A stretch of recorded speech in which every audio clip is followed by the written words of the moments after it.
그리스도를 경외함으로 피차 복종하라. 아내들이여 자기 남편에게 복종하기를 주께 하듯 하라.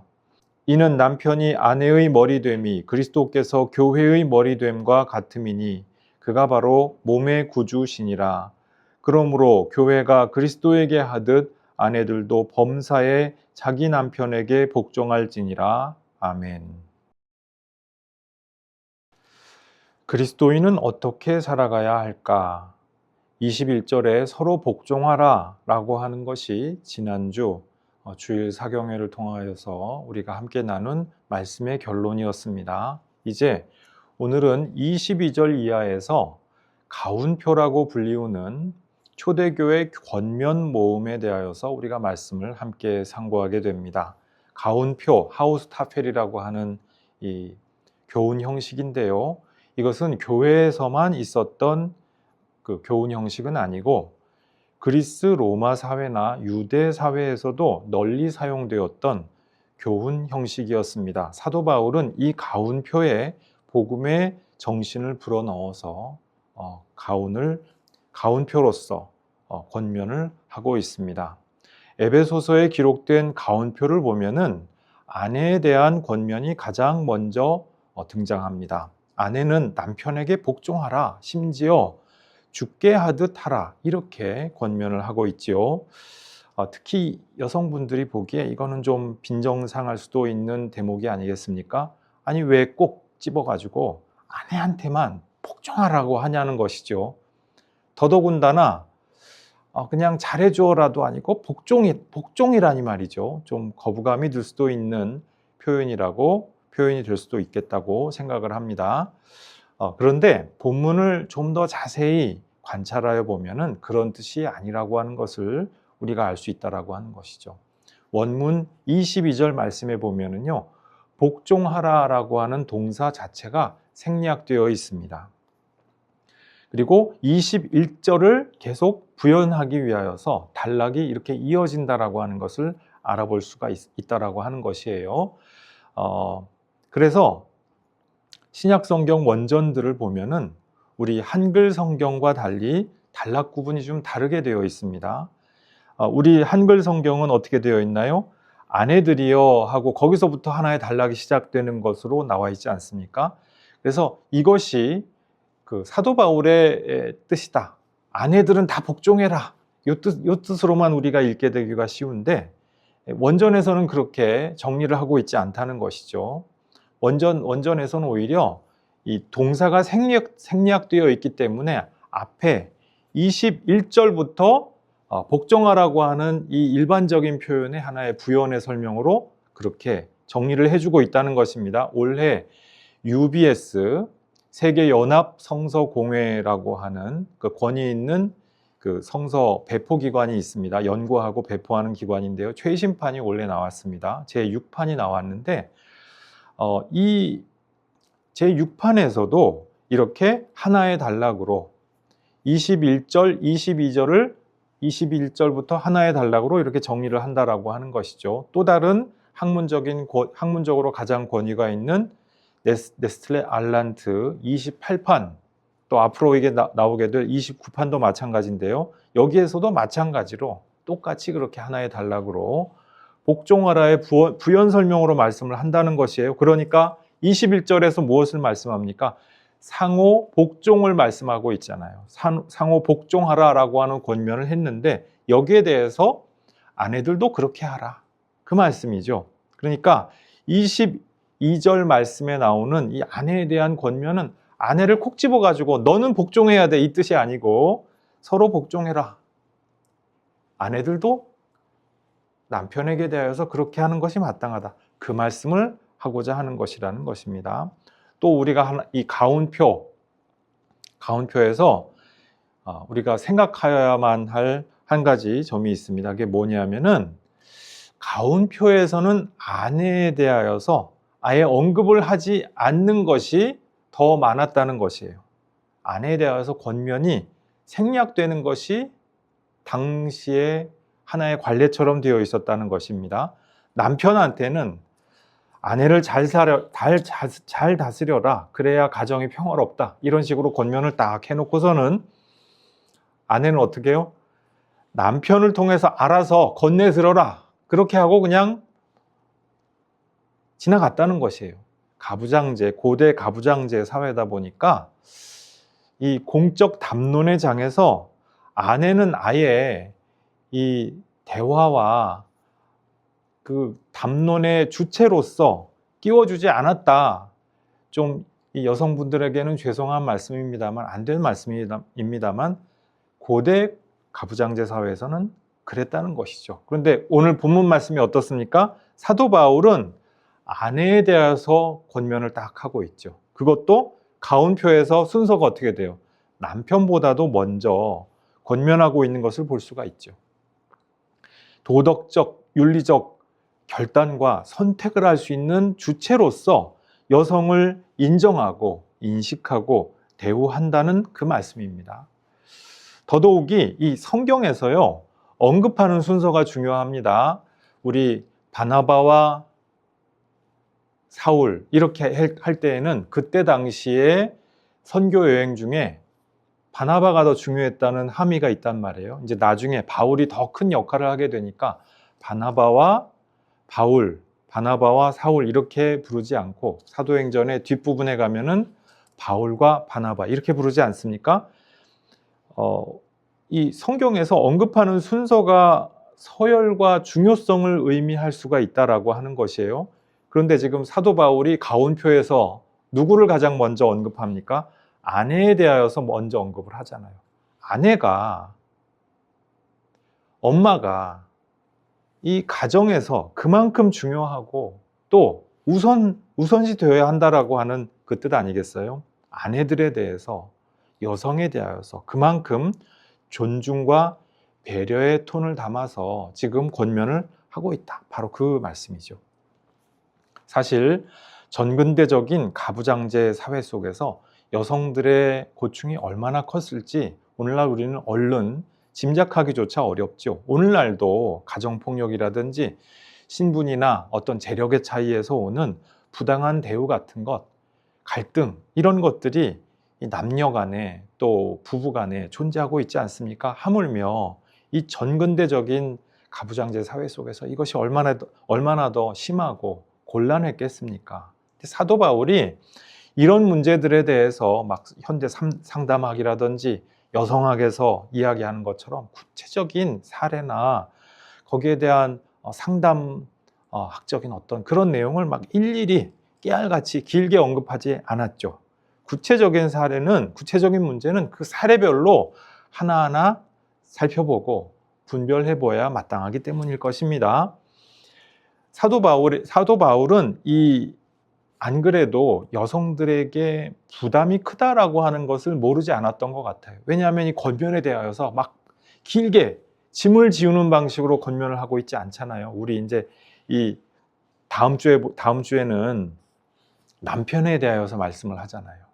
이 남편에 대하여서는요, 길게 말씀을 합니다. 가부장제 사회에서 남편들은 이미 많은 권한을 갖고 있잖아요. 힘이 있잖아요.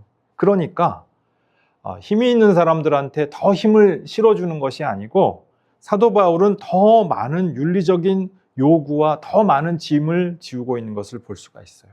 심지어 부인과 가정을 위해서 십자가를 지듯이 목숨을 내놓아라 이렇게까지 말씀을 한다 이 말씀이에요.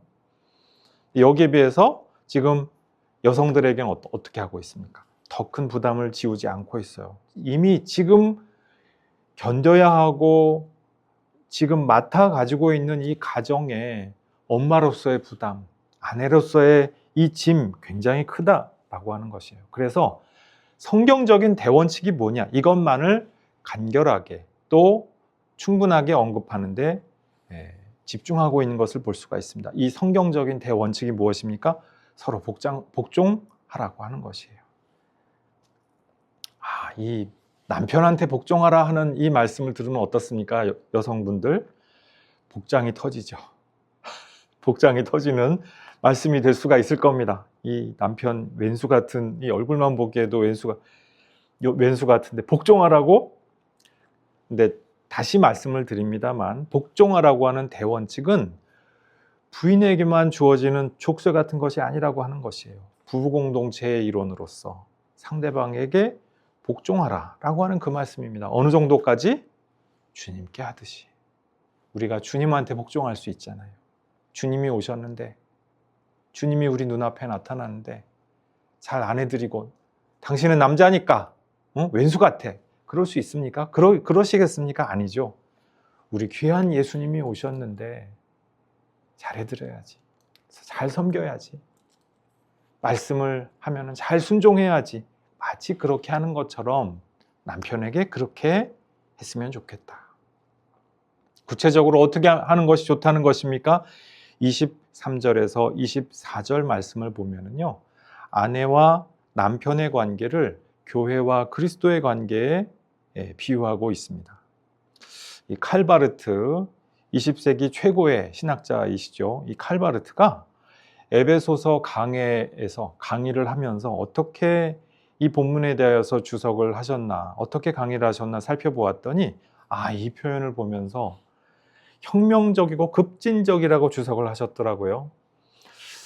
분명히 이 말씀 가운데에서 이것은 전통적 가부장주의를 뒤집어 엎는, 전복시키는 어떠한 놀라운 복음의 정신이로구나, 이것을 느끼셨던 것 같아요. 근데 구체적으로 어떻게 전복적이고 급진적인 말씀인지, 어떻게 이것이 혁명적인 말씀인지, 여기에 대해서 좀 더 말씀을 해주셨을 것 같은데 그것이 문서상으로 남아있지가 않아요. 그래서 참 아쉬운데 막상 그의 교회 교의학의 인간론 부분을 보면은 이 말씀에 대해서 또 어떻게 이해를 하고 있냐면은 남자는 머리, 여자는 몸, 남자는 하늘, 여자는 땅, 이렇게 또 말씀을 하신다는 거예요. 그러면서 남성 우위와 남성 우월주의를 말하는 것처럼 그렇게 말씀을 하셔요. 칼바르트가 20세기 최고의 신학자라고 말씀드리지 않았습니까? 그런데 100년 전 사람이에요. 그분의 말씀이 모든 게 다 옳은 건 아니라는 것을 우리가 주의할 필요가 있겠죠. 이 칼바르트가 말씀한 말씀 가운데에서 우리가 귀담아 들어야 될 부분은 무엇입니까? 전통적 가부장주의를 뭔가 전복시키는 혁명적이고 급진적인 복음의 정신이 여기에 담겨 있다라고 하는 것입니다. 본문의 의도가 무엇일까요? 남자는 하늘, 여자는 땅. 그러니까 여자는 남자한테 복종해. 남자 아래야. 이것을 말씀하려고 하는 것이 아니라는 것이에요. 가부장제 사회 질서를 정당화하려고 굳이 이 말씀을 꺼내는 것이 아니라고 하는 것입니다. 교회와 그리스도와 교회가 한 몸이라고 할 때 그 말씀의 진정한 의미가 무엇입니까? 한 몸이라고 하는 것, 사랑으로 하나 된다는 뜻이잖아요. 남편과 아내도 사랑으로 연합한 한 몸이 되는 것이 주님 보시기에 합당하다. 강제적으로 종속되고 굴종해라, 그것을 요구하는 말씀이 아니라는 그 말씀이에요. 이 복종은 어떤 복종입니까? 강제적인 것일 수가 없겠죠. 사랑 안에서 자발적인 복종이라고 하는 것이에요. 상호 복종이죠. 내 욕망과 자유를 상대방을 사랑하기 때문에 내려놓고 양보하고 비울 수가 있다라고 하는 것이에요. 내 자신을 상대방에게 그만큼 내어줄 수가 있는 이 사랑의 아량, 사랑의 여유, 사랑의 공간, 바로 이것이 복종의 의미인 것이죠. 남성과 여성은요, 서로 배제하고 타도하고 타파해야 할 적수가 아니잖아요. 왼수가 아니잖아요.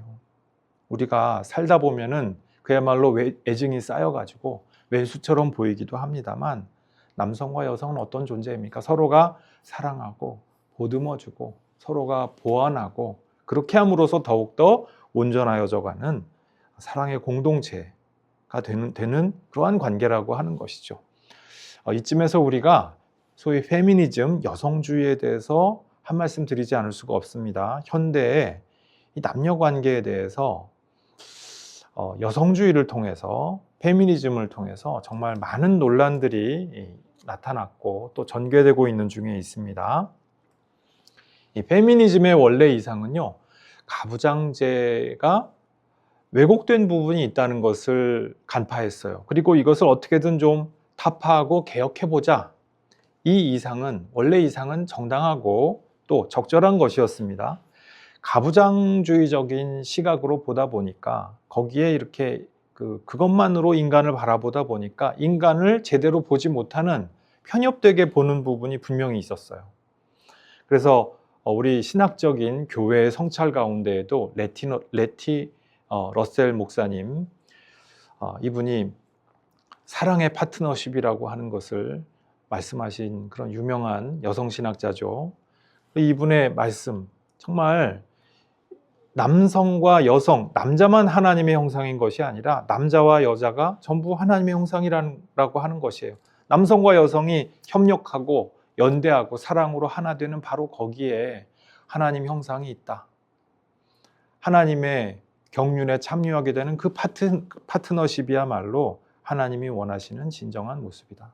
그래서 남성이 여성을 억압하는 현재의 가부장적인 사회, 이것은 한계가 있는 것이다. 이것을 넘어서자.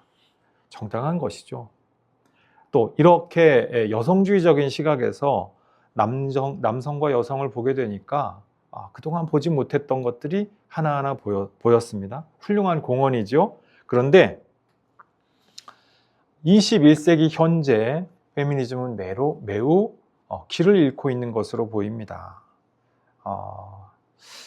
가부장주의의 잘못된 부분, 왜곡된 부분을 파헤치고 이것을 타파하자라고 말하는 것 좋습니다. 그런데 여기서 이것을 넘어가서 그냥 안티 가부장주의를 주장하는 것으로 일관해서 남성을 혐오하고 남성을 자꾸 희화화하고, 그러면서 페미니스트들이 또 보여주는 모습이 뭐냐면요, 자꾸 남자 흉내를 내요.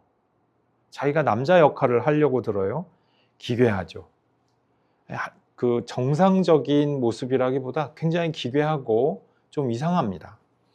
그래서 이렇게까지 되는 이것은 길을 잃고 있는 하나의 증조다라고 이렇게 말씀드리지 않을 수가 없어요. 우리가 성경 말씀을 보면서 우리가 주목하고 또 깨달아야 될 부분이 무엇이겠습니까? 사랑 안에서 복종하고 헌신한다고 하는 부부 공동체, 남녀 공동체의 복음적 대원칙으로 우리가 돌아갈 필요가 있다. 돌이켜야 될 필요가 있다라고 하는 바로 그 말씀입니다. 가정 내에 평화와 질서가 어떻게 만들어집니까?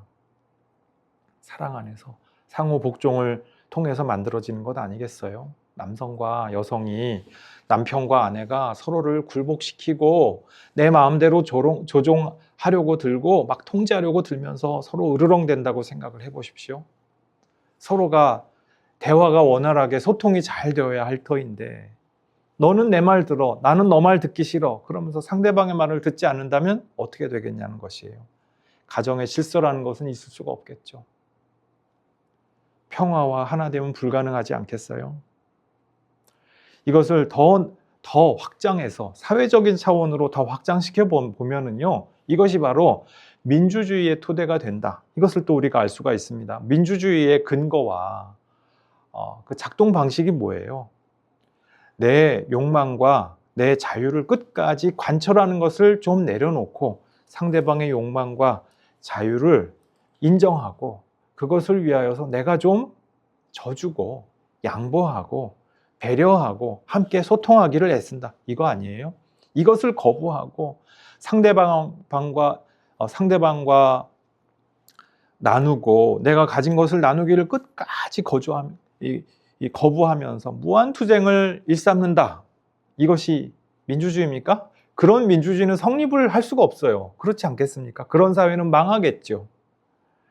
그래서 우리가 상호복종, 배려, 양보, 경청 이렇게 하는 민주적인 가정을 위하여서 우리가 애쓰고 힘쓰고 기도할 바로 그 제목이 되는 줄로 믿습니다. 우리가 우리 부부 관계에서 정말 복종을 해야죠. 서로가 양보하고 배려하고 경청하면서 진정한 소통이 될 수 있도록 정말 서로가 서로에게 복종하여야죠.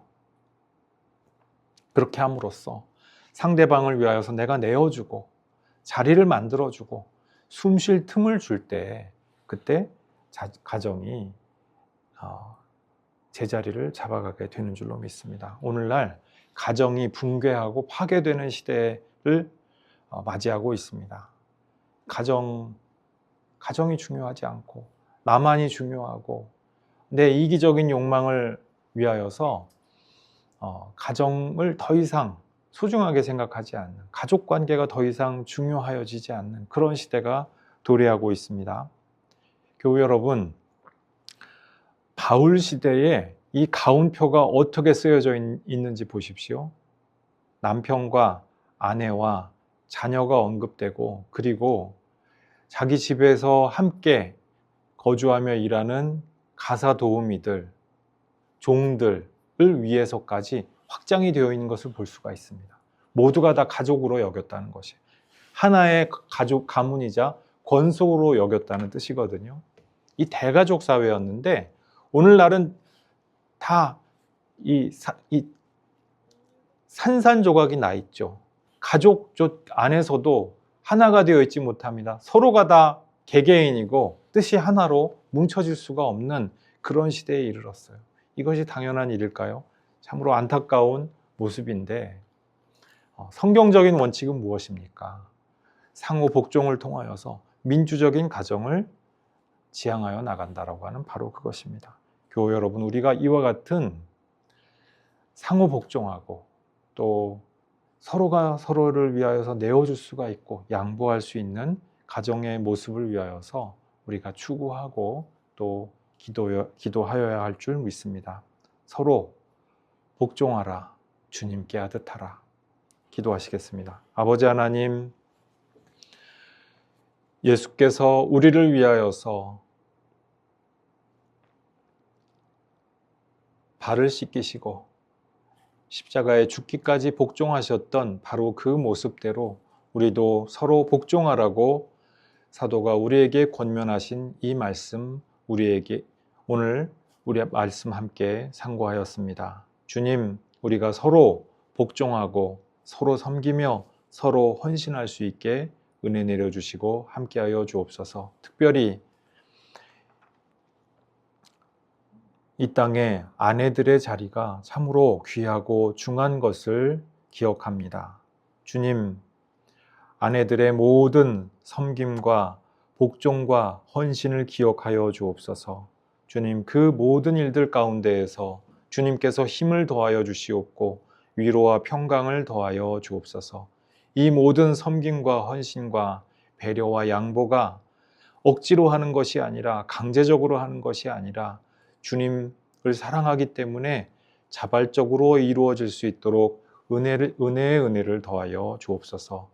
주님께 하듯 가정에서 섬김과 헌신이 이루어짐으로 말미암아 주님, 교회와 주님이 하나가 되는 것과 같은 신비로운 사랑이 가정 가운데, 부부의 관계 가운데, 그 공동체 가운데 머물게 될 수 있도록 은혜 내려주시고 함께하여 주옵소서. 감사드리옵고 예수님 이름으로 기도드리옵나이다. 아멘.